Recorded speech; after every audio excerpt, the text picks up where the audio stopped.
আমরা ফিরে এলাম ক্লাস 12-এর গোলীয় তলে প্রতিসরণ অর্থাৎ রিফ্র্যাকশন অ্যাট স্ফেরিক্যাল সারফেস, যেটা আমরা প্রতিফলন সম্পর্কে ধারণা করেছিলাম। তারপর আমরা সমতল অর্থাৎ প্লেন সারফেসে আমরা রিফ্র্যাকশন পড়েছি, মানে প্রতিসরণ পড়েছি।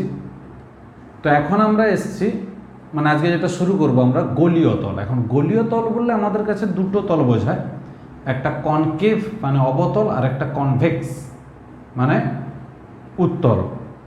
তো এখানে অবতল ব্যাপারটা কি আর উত্তল ব্যাপারটা কি, আমরা কিন্তু এই কনসেপ্ট নিয়ে এসেছি প্রতিফলনের ক্ষেত্রে। তো সেখানে যেটা ওই প্লেনে একদিকটা সিলভারিং বা রূপোর প্রলেপ দেওয়া থাকতো, আর অন্য দিক থেকে আমরা অবজেক্টকে রেখে দেখতাম।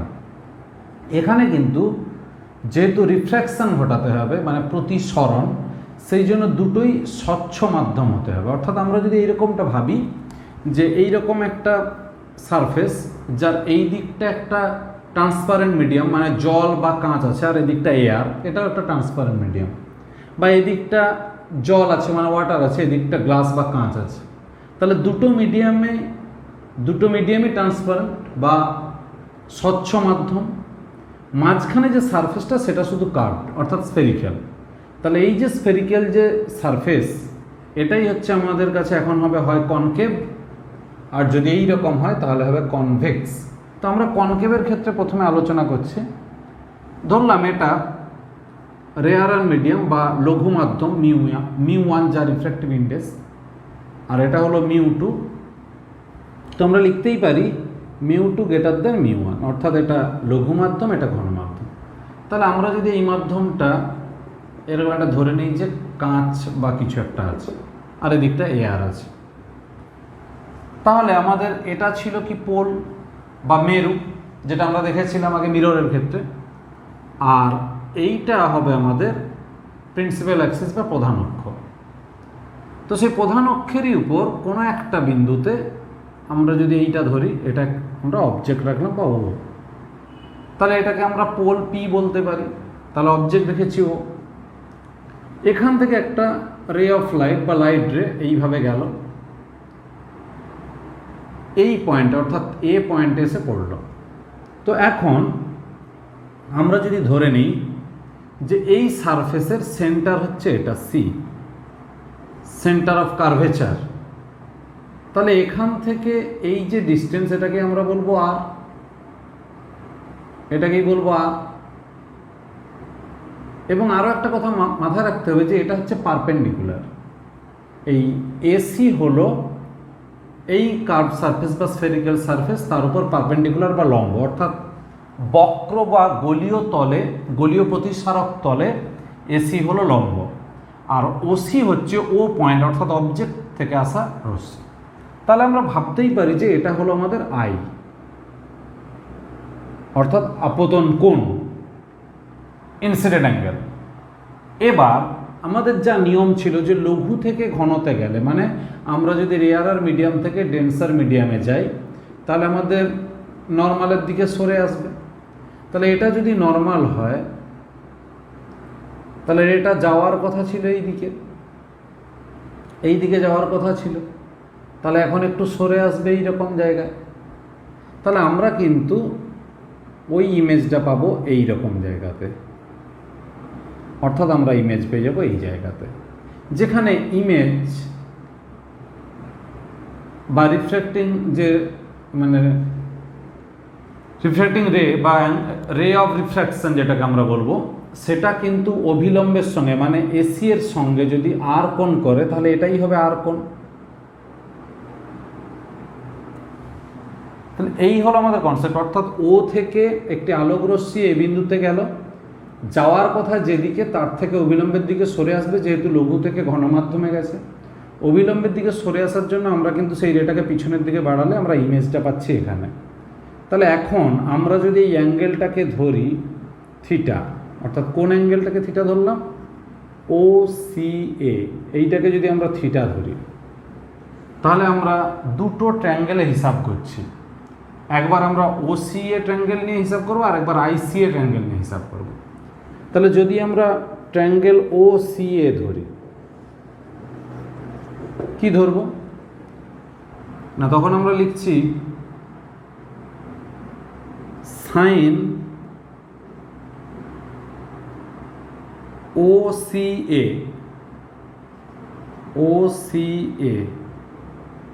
বাই কোন সাইড হচ্ছে OA is equal to OAC sine OAC তার অপোজিট সাইড হবে OC। এই অ্যাঙ্গেলটা কিন্তু আমাদের আই অ্যাঙ্গেল, মানে ইনসিডেন্ট অ্যাঙ্গেল। তাহলে আমরা লিখতেই পারি যে sine I by sine OCA মানে থিটা ইজ ইকাল টু হলো সাইন আই, তাহলে এটা হবে OC বাই OA। এইটা আমাদের লেখা থাকলো, এটা হচ্ছে ট্রায়াঙ্গেল OCA। তাহলে এটা ট্রায়াঙ্গেলের নিয়ম, যে কোন নিয়মটা, সেই সাইন লো যেটাকে আমরা বলতাম, যে সাইন যে কোনো একটা অ্যাঙ্গেল বাই তার অপোজিট সাইড, এই রেশিওটা হবে সমান। এবার আমরা আসছি ট্রায়াঙ্গেল ICA। এর ক্ষেত্রে আমরা কি দেখব, তাহলে সাইন ICA তার অপোজিট সাইড হচ্ছে IA by IA is equal to sine IAC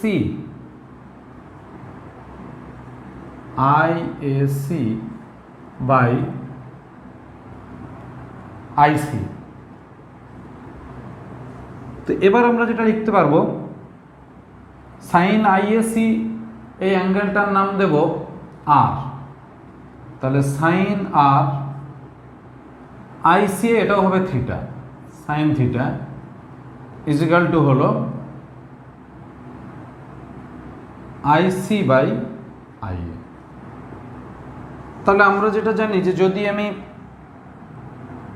snails general form বা সাধারণ রূপটা যদি আমরা লাগাই, তাহলে আমরা কি লিখতে পারবো, μ1 sine I is equal to μ2 sine R। তাহলে এখান থেকে আমরা লিখতে পারবো μ1 by μ2 is equal to sine R by sine I। তাহলে sine R by sine I কি করে পাবো, এইটাকে এইটা দিয়ে ভাগ করলে আমরা পেয়ে যাব, অর্থাৎ এটা ডিভাইডেড বাই এটা। তাহলে আমরা লিখতেই পারি IC বাই IA ভাগ OC বাই OA, μ1 বাই μ2। আচ্ছা, এবার ICর জায়গায় আমরা কি লিখতে পারি, আমাদের সমস্ত ডিস্টেন্স মাপা হয় P থেকে, তাহলে আমরা ICর জায়গায় লিখতে পারবো PI minus PC by IA। IAটাকে আমরা লিখতে পারবো আবার IP। আচ্ছা, এটা এখন এইখানটায় থাকলো IA, উল্টে দিলাম, এখানে হবে OA। OCটাকে আমরা লিখব PO minus PC, PO minus PC is equal to, যদি আমরা ধরে নিই যে অ্যাপারচারটা খুব ছোট বা the aperture of the surface is very small, অর্থাৎ আমরা উন্মেষটাকে যদি খুব ক্ষুদ্র ধরে নিই, তাহলে A বিন্দু এবং P বিন্দু প্রায় একই হবে, যেটা আমরা মিররের ক্ষেত্রে এই কনসিডারেশন নিয়েছিলাম। তাহলে A বিন্দু আর P বিন্দু যদি একই হয়ে যায়, তাহলে আমরা লিখতে পারবো PI minus PC by PI into, এটাকেও তখন লিখব PO by PO minus PC। আচ্ছা, এটাকে লেখা হবে কীরকম, 1 মাইনাস PC বাই PI, আর এটাকে যদি আমরা নিচে লিখি তাহলে হবে 1 মাইনাস PC বাই PO। তো এই PC বাই POটাকে আমরা লিখব PC বাই PI। PCর ভ্যালু হচ্ছে R মাইনাস R, আর PI এর ভ্যালু হচ্ছে মাইনাস V। তাহলে 1 মাইনাস এটা হবে minus R by minus V,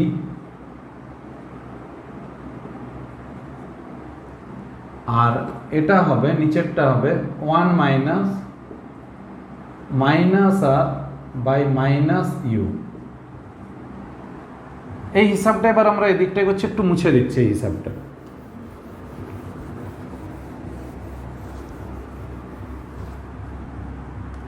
হিসাবটা হবে μ1 by μ2 is equal to 1 minus R by V 1 minus R by U. এখান থেকে আমরা লিখব কিরকম, μ1 মাইনাস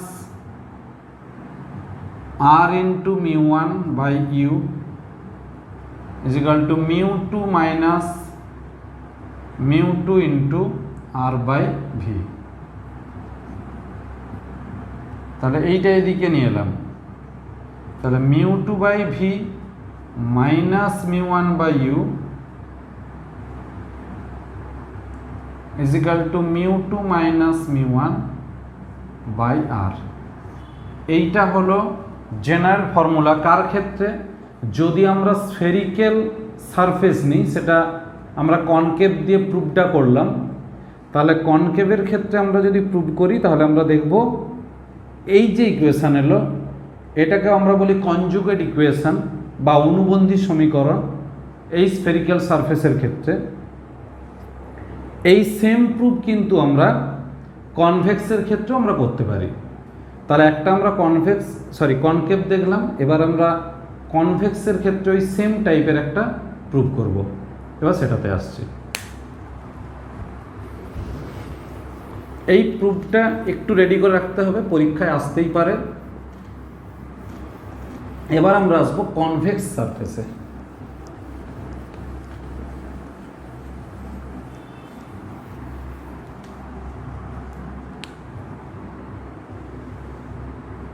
এটা একটা স্ফেরিক্যাল সারফেস, এদিকটা μ1 মিডিয়াম আছে, এদিকটা μ2 মিডিয়াম আছে, আর এটা যেমন পোল হয় পোল,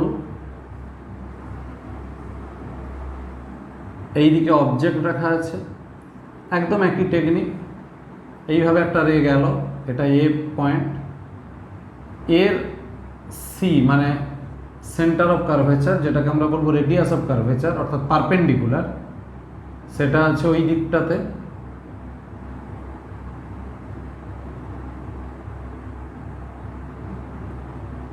তাহলে এইটাকে আমরা ধরবো আই।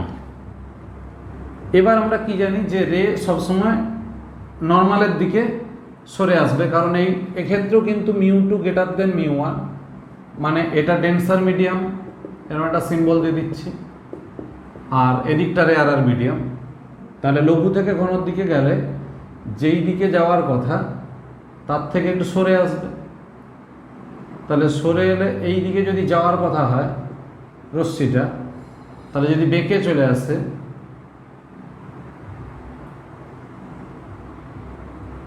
এইটা হবে ইমেজ, অর্থাৎ তখন আমরা বলবো এটা আর, তাহলে এটা আই আর এটা হলো আর।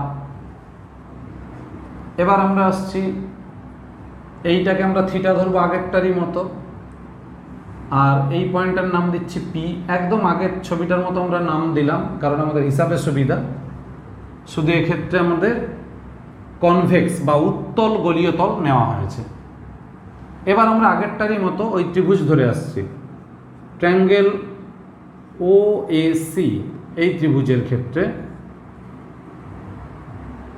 তাহলে আমরা ধরছি সাইন ও সি এ, মানে এই অ্যাঙ্গেল ও সি এ, তার উল্টো দিকে কি বাহু আছে ও এ, ইজ ইকাল টু এই অ্যাঙ্গেলটা নেব, এই অ্যাঙ্গেলটার ভ্যালু হবে সাইন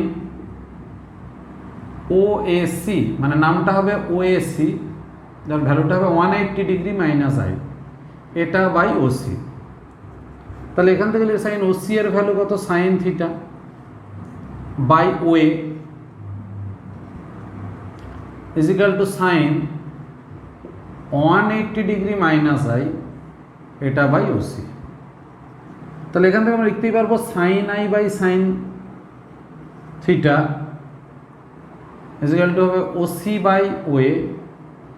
ওসিটাকে যদি আমরা ভেঙে ফেলি তাহলে হবে পিও প্লাস পিসি, সবসময় পি থেকে মানে পোল থেকে মাপা হবে, পিও প্লাস পিসি। আর ওয়ের ভ্যালুটা এখন ওই থাকলো, যেটা পরে হয়ে যাবে কিন্তু ওপি। এখন আমরা ওয়ে লিখলাম। ঠিক একইভাবে আমরা যদি আরেকটা ট্রায়াঙ্গেল নিই, ও এ আই, সরি ভুল বললাম, এ সি আই বা সি এ আই এই ত্রিভুজের, তাহলে ত্রিভুজ আই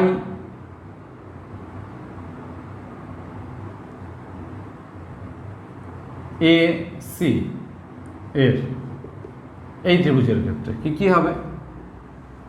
তাহলে আমরা যদি ধরি এই অ্যাঙ্গেলটা আর, তাহলে আমরা লিখব sine C A I by IC, আর এই অ্যাঙ্গেলটা হবে 180 ডিগ্রি মাইনাস থিটা। তাহলে সাইন এ সি আই বা IC A by A C I, এটা বাই হবে আই এ।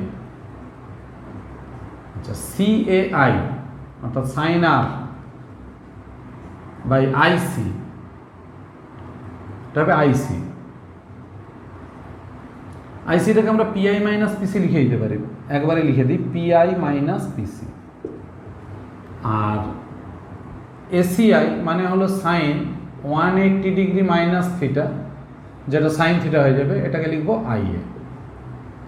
তাহলে এখান থেকে আমরা লিখতেই পারি sine R by sine theta is equal to PI minus PC by I A. এই এবার আমরা একটু সিম্বলগুলো বসাবো। কীরকম? আমরা এটাতে ভাগ করে দিচ্ছি 1কে 2 দিয়ে, তাহলে 1 ভাগ 2, এটা করলে হবে sine I by sine R is equal to হবে পিও প্লাস পিসি বাই ওয়েটা হয়ে যাচ্ছে এখন পিও। কেন না, যখন অ্যাপারচার খুব কম বা ভেরি লেস হবে, ভেরি স্মল হবে, বা উন্মেষ যখন খুব ক্ষুদ্র হবে, তখন আমাদের এ বিন্দু আর পি বিন্দুকে একই ধরে নেব। আচ্ছা, আর এখানে হবে PI minus PC by I A, ওটাকে আমরা লিখব পিআই। এইটা হিসাব করলে হবে 1 প্লাস পিসি বাই পিও, এটা হবে 1 minus PC by PI. 1 plus পিসির ভ্যালু কত? না, পিসির ভ্যালু হবে আর, ক্যাপিটাল আর। আমরা radius of curvature capital R ধরছি। আচ্ছা, আমরা আগেরটা তো এটা ক্যাপিটাল আর ধরা হবে, আমরা কিন্তু স্মল আর ধরে নিয়েছিলাম। দুটোরই রেডিয়াস অফ কার্ভেচার আমরা ক্যাপিটাল আর ধরছি, কারণ স্মল আর তো অ্যাঙ্গেল অফ রিফ্র্যাকশন, সেই জন্য গুলিয়ে যাবে, দুটোই ক্যাপিটাল আর হবে। আগেরটাও আমরা ক্যাপিটাল আর হিসাব করেছি, কিন্তু আমার ধরাটাতে স্মল আর ধরা হয়েছিল। পিও, পিওর ভ্যালু হচ্ছে মাইনাস ইউ। এরপর 1 প্লাস পিসি মানে হলো আর, পিআই এটা হবে ভি। এই এবার আমরা জানি sine I by sine R, আমরা একটু হিসাবটা মুছে দিচ্ছি আগের হিসাবটা। Sine I by sine R is equal to লিখবো আমরা μ2 বাই μ1, আগেরটারই মতো একদম। তাহলে μ2 বাই μ1 অ্যাকর্ডিং টু স্নেলস ল থেকে এটা সমান হবে তাহলে 1 মাইনাস আর বাই, আচ্ছা এখানে একটা মাইনাস ছিল, আচ্ছা এটা মাইনাস হবে 1 minus R by U by এটা হবে 1 মাইনাস আর বাই ভি। এখান থেকে যদি আমরা হিসাব করি তাহলে হবে μ2 minus R into μ2 by V, আর ওদিকটা হবে μ1 minus μ1 into R by U. তাহলে হিসাব করলে হবে μ2 by V minus mu one by U is equal to mu two minus mu one by R. আবার সেই সেম ইকুয়েশন আমরা পেলাম, অর্থাৎ কনভেক্স হোক বা কনকেভ হোক রিফ্র্যাক্টিং সারফেসের ক্ষেত্রে আমাদের জেনারেল ফর্মুলা হলো এটা। এটাকে আমরা কনজুগেট ইকুয়েশন বলছি, আর এটা ধরেই কিন্তু আমরা অঙ্কগুলো করব। এইটা আমরা প্রুফটাও রেডি রাখবো। আর একটা শুধু কথা বলবো যে এখানে যেহেতু দুটো মিডিয়ামেই আমরা অবজেক্টকে রাখতে পারি, সেই জন্য ফোকাল লেন্থ দুটো হয়। আমরা আগেও দেখেছি যে মিরর ছিল, সেক্ষেত্রে মিররের ক্ষেত্রে যেহেতু একদিকটা প্রলেপ দেওয়া থাকে, একদিকটা সিলভারিং করা থাকে, সেই জন্য তার একটা ফোকাস ছিল।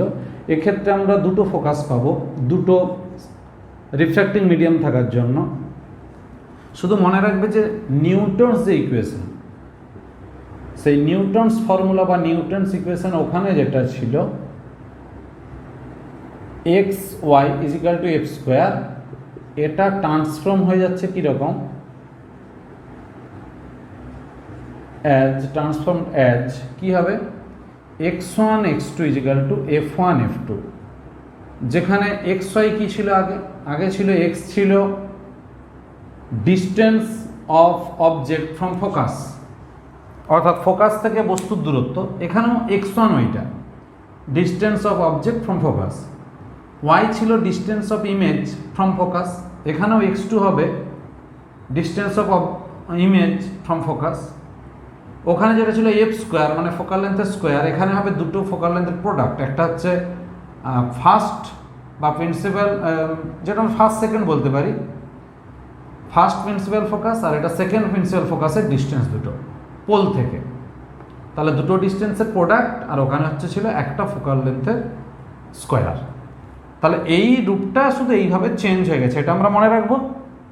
আর এই স্ফেরিক্যাল যে সারফেস, সেখানে যে ইকুয়েশন, এটা আমরা প্রুভ করলাম। এর পরের অংশ আমরা নেক্সট ক্লাসে দেখব। ঠিক আছে, রাখছি। হ্যাঁ, আরেকটা কথা বলি, যদি ভালো লেগে থাকে একটু কমেন্ট বা লাইক দেবে, আর অবশ্যই চ্যানেলটিকে সাবস্ক্রাইব করতে ভুলবে না, একটু বেল আইকন প্রেস করে রেখো। আমরা অনেক দিন ক্লাস থেকে বিরত ছিলাম, আজকে আবার এসেছি, এরপর আবার কন্টিনিউ চলবে। অবশ্যই এরপর একটানা আমরা সিলেবাস শেষ করার দিকে যাব।